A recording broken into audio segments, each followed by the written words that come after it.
Excellencies, ladies and gentlemen, distinguished guests, the author, Professor Noor and his family, friends,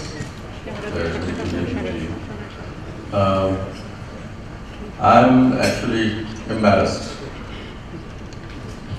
First, I have been designated as chief guest, and this is such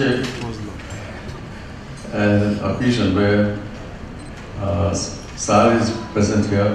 I mean, Professor Asaduzzaman and Dr. Kamal Hussain, then Amir President of Islam, and also the Justice of the Supreme Court, Syed Rifat Ahmed. All these, I mean, very important and revered persons, and I always adore them. So among them, I'm chief guest, and they're a special guest. I mean, it really doesn't go. But anyway, if you're a minister, then you have to actually accept many things. So I'm accepting this. Anyway, secondly, the second embarrassment is that when I accepted this invitation from Noor, actually we frequently meet in different parties, this couple. And in a party mood, he told me that you have to attend one of my programs. And I never asked what it is. I said, well, I'll go, no problem. Because that is part of my job. So I attend different programs. So I came here and I discovered that it is a book launch. It's fine, it is a book launch, because I attend book launch programs. But those are mainly on literature and poetry and painting and art. But this is law. I didn't have the least idea that this is on law, then I have avoided it. But you know, I have some experience about law. The first experience I had, I remember, when I was a kid. I grew up in a small town in the northern part of Bangladesh. And the locality where I used to live, there was one Mukhtar Sahib. And I'm sure that my friends from the expat community, they will not understand this word. The Mukhtar is a lawyer, but he doesn't have the proper degree of a lawyer, I think.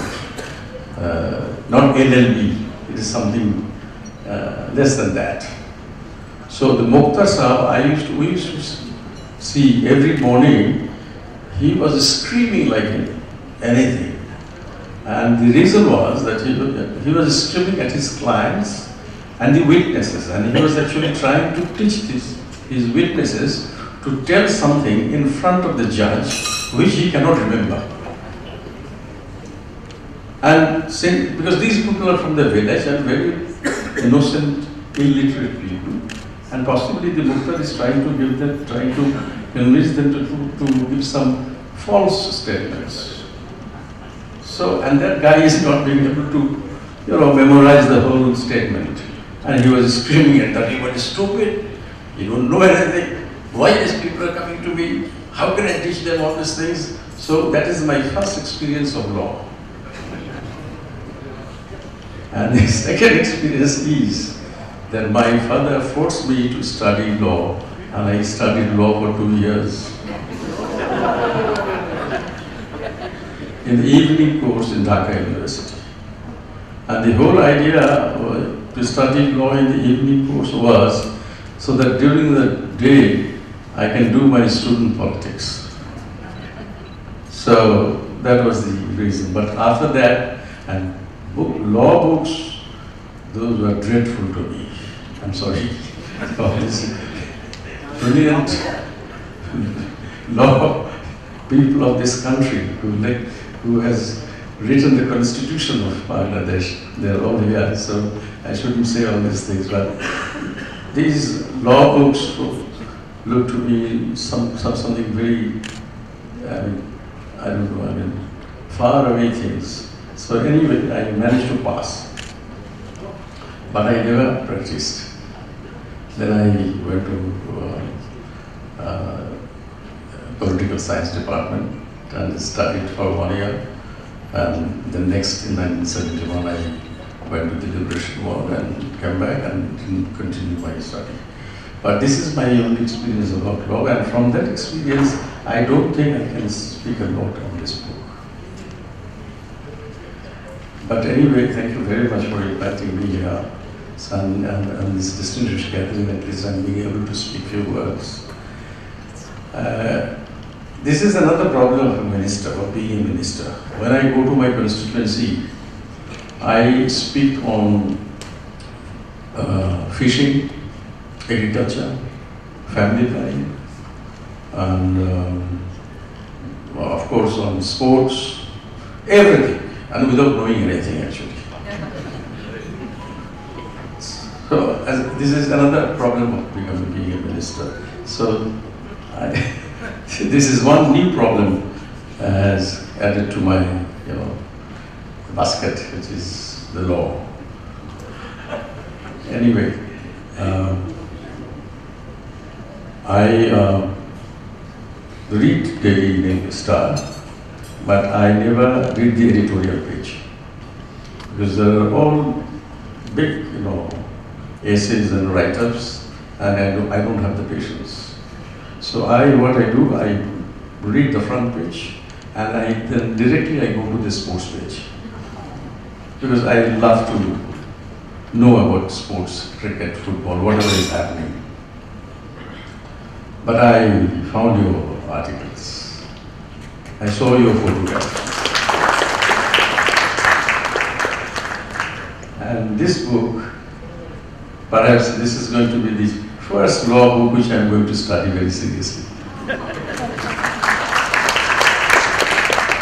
And I heard from the previous speakers that this is a book for the layman. So I am a layman, and it will be, I believe that it will be a very interesting book for us. What I believe that, yes, we must know about law. And most important that we should be law-abiding people. That is a big problem in this country.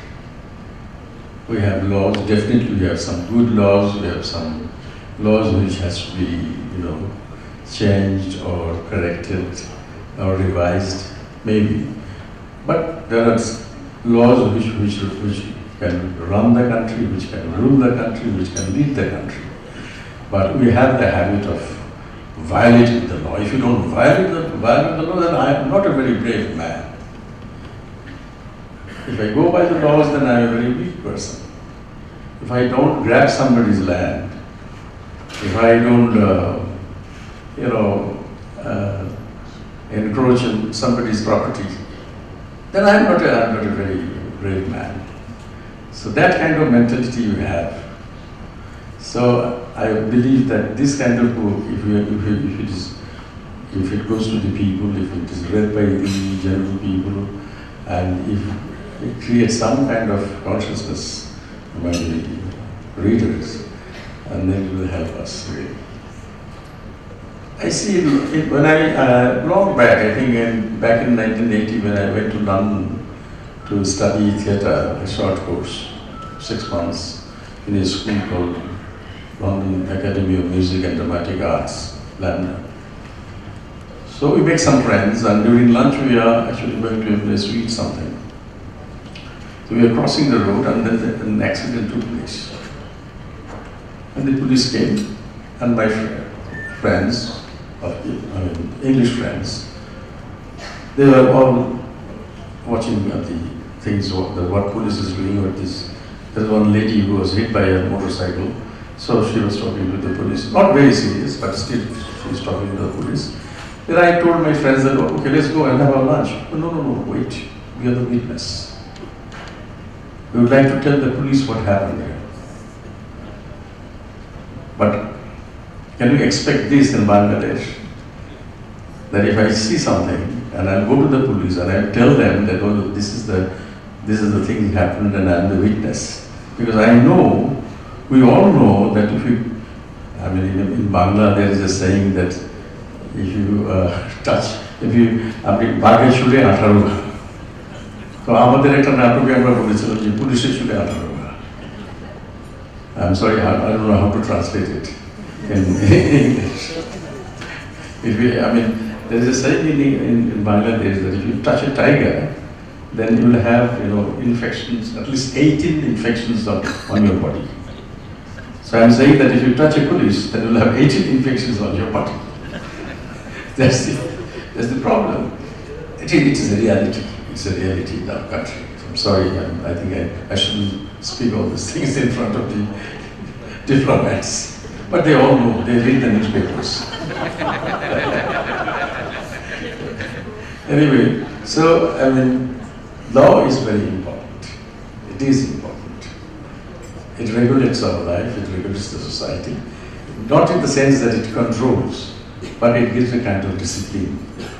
So that discipline is very necessary to become a developed country. We are a developing country now. We want to be a developed country in the future, but not only economically, we have to have all these criteria in social and our cultural and our moral areas also, not only in economic areas. So I hope this kind of write-up of books will help us to learn those codes of conduct and some kind of, consciousness to go by the laws, to abide by the laws. And at the end, congratulations, Mr. Khan, and thank you very much for inviting me, though it is very embarrassing for me to speak on law. Thank you very much.